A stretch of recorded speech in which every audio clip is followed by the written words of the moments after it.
Hey everybody, I'm Ryan O'Halloran, sports writer of Buffalo News, joined by Rachel Lenzi, also a sports writer for the Buffalo News. We're talking college football today, and I'm going to throw a couple of questions at Rachel about the University at Buffalo season, which opens up at Wisconsin. We'll get into the Badgers here in a bit, but Rachel, you've been out at camp a couple of days off this 7-6 season and a bowl game. What do the Bills have to build on, and what do they really need to assess here in the last part of the preseason? Well, UB is coming off a 7-6 season with a win in the Camellia Bowl.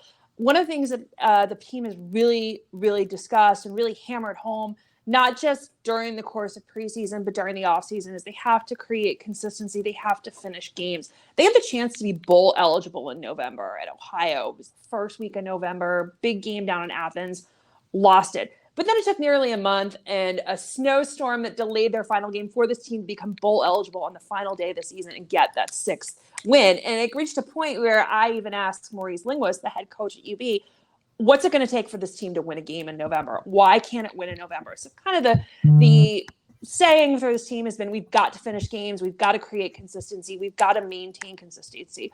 One of the good things about this team is they have a lot of returning players from last year's team, including quarterback Cole Snyder, including safety Marcus Fuqua, who was one of the national leaders with 7 interceptions. They've got Sean Dolak, who was one of the leaders. He was the nation's leader in solo tackles with 97. They've got a good foundation to build on. Now the point is they have to look at where they need to shore up. And the preseason right now practices are giving them a very good idea of ideas where they're going to have to find some veteran players or find some young guys to fill in those spots to make that lineup to be more competitive this season. You mentioned Cole Snyder returning starting quarterback. You spent a lot of time this summer reporting on the story that's going to run in the August 27th print edition. Will be online around the same time. Tell us about Cole, both off the field and also what are the expectations for him as a quarterback this year? Cole is an interesting guy. He's from Southwestern, the southern tier of New York, from Chautauqua County. He had originally gone to Rutgers, which was his only Power 5 offer. And he made the goal when he was in the 9th or 10th grade to say, I want to be a Big Ten quarterback. He got that chance. Things didn't shake out as they did at Rutgers. He transferred back to Western New York to join UB in December of 2021. He was an all Western New York pick at Southwestern. He could have he looked at Maine, I think Fordham, New Hampshire were also his offers. He said, I want to go for the Big Ten. Again, things didn't shake out. He came back here and really took the reins of the quarterback competition as well. So what we're going to look at on the 27th is not just Cole Snyder, the quarterback, but Cole Snyder, the Southern tier native, and how he developed his work ethic, how he fulfilled his goals, and what is his next step now with the University of Buffalo football team.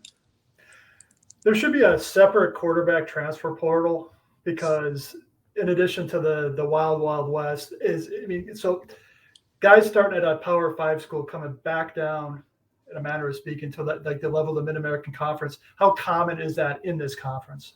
Yeah, I don't know if it's necessarily in this conference, but we're seeing this a lot more for guys who aren't getting the playing time, for guys who may be buried 5th or 6th on the depth chart as Cole Snyder was at Rutgers. So they want a better opportunity to play. They come back and they have this training from these Power 5 programs with lots of resources, lots of money, lots of these gleaming new equipment rooms. And then they realize, hey, we can take what we learned here and apply at, say a lower level, if you will. One of the other interesting things about Cole Snyder, when he came in and transferred to UB, Kyle Van Treese was already the starting quarterback and still had a year of eligibility left. 2 weeks afterwards, Kyle Van Treese transferred to Georgia Southern, Group of 5 program, another Group of 5 program. But he also did really well at Georgia Southern, who they ended up facing UB in the Camellia Bowl. You mentioned Marcus, the safety. 7 interceptions, I don't care where you play. 7 interceptions gets the notice of NFL teams. Mm-hmm. Because of those statistics, does it give UB the opportunity to maybe move him around a little bit, try to get him into some playmaking spots? I think they're going to keep him at safety. They use a 4-2-5 defense with a nickel.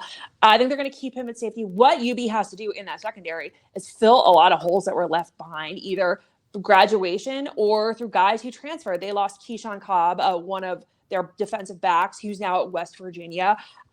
Elijah Blades, he ran out of eligibility. Jamin Muse, who was a graduate transfer from Boston College, exhausted his 1 year of eligibility.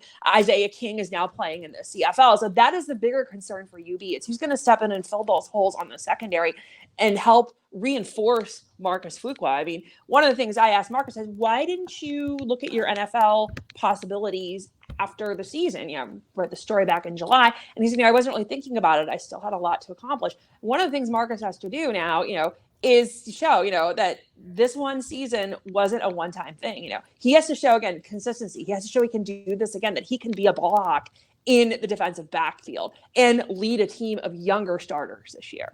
Mm-hmm.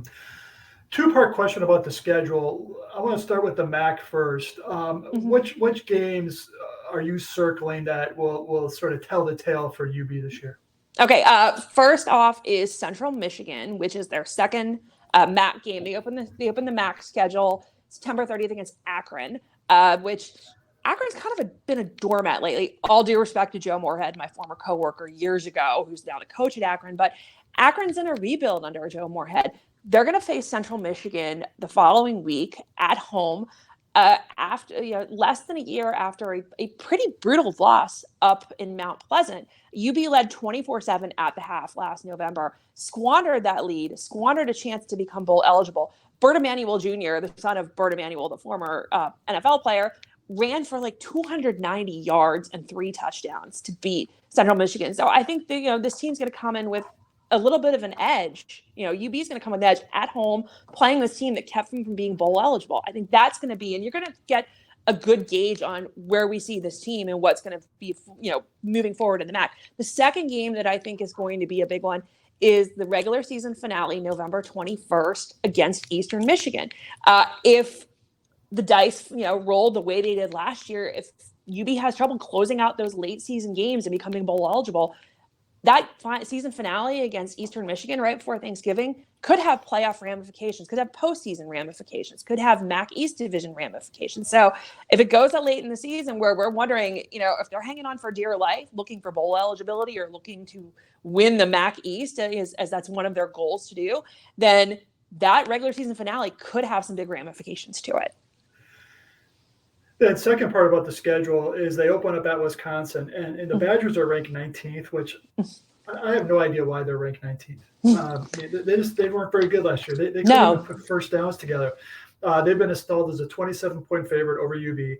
UB's taken one for the budget, over $1.3 million to be exact. I have the contract. That pays a lot of bills in the athletic department. But give us some of the interesting background on how this game came about. Okay, so this contract was originally signed in 2017. As we know, if you look at, at Power 5 scheduling, if you look at Group of 5 scheduling for football, they schedule games 5, 6, 7 years out. I think UB's schedule future goes all the way to 2030. Their full 4-game non-conference slates, except for 1 year, are mapped out through 2028. So there's at least one Power 5 road game each year that's going to pay minimum $1 million. You've got $1.45 million for a 2025 game at Minnesota, $1.3 for this year at Wisconsin. They got $1 million payout for Penn State in 2019. They got about $1 million from Nebraska a couple years ago as well, too. So obviously it's going to fill the coffers of the budget, but it's kind of a unique story.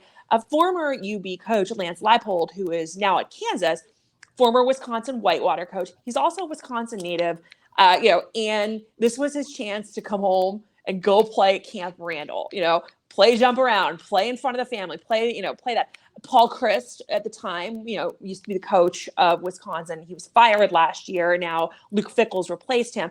That was another thing.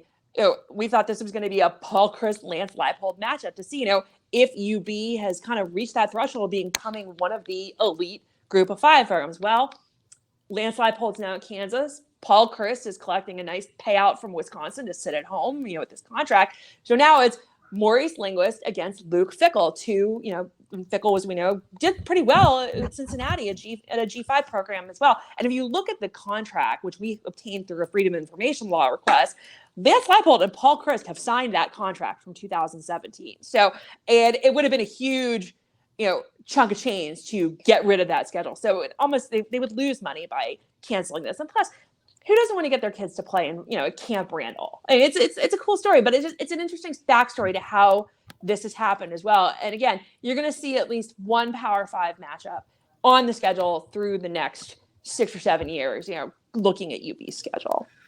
All right, so UB opens the season at Wisconsin on September 2nd. That's a 3:30 kickoff on FS1, so good exposure for the program there.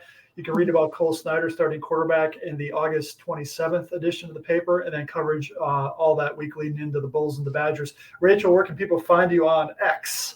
On X, the platform formerly known as Twitter.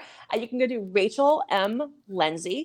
And you can find me on Instagram as well, our Lenzi Reporter. And what about you, Ryan, on the platform formerly known as X? At Ryan O'Halloran. All one word, no apostrophe, no capital letters. I mean, it shows you I was I jumped on the train pretty quick. So that's where I'm at. That's where she's at. You read all the UB coverage, buffalonews.com, and also in print edition. So for Rachel, for Ryan, thanks for watching.